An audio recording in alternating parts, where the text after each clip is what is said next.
بسم اللہ الرحمن الرحیم۔ السلام علیکم ورحمۃ اللہ وبرکاتہ۔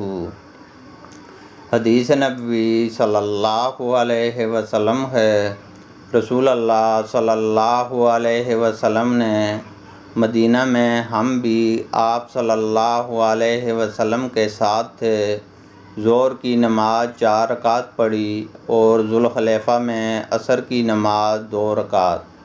آپ صلی اللہ علیہ وسلم رات کو وہیں رہے۔ صبح ہوئی تو مقام بیدہ سے سواری پر بیٹھتے ہوئے اللہ تعالیٰ کی حمد، اس کی تسبیح اور تکبیر کہی، پھر حج اور عمرہ کے لیے ایک ساتھ احرام باندھا، اور لوگوں نے بھی آپ صلی اللہ علیہ وسلم کے ساتھ دونوں کا ایک ساتھ احرام باندھا، یعنی قران کیا۔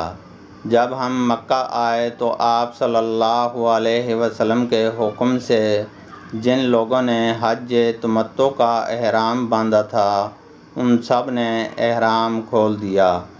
پھر 8ویں تاریخ میں سب نے حج کا احرام باندھا۔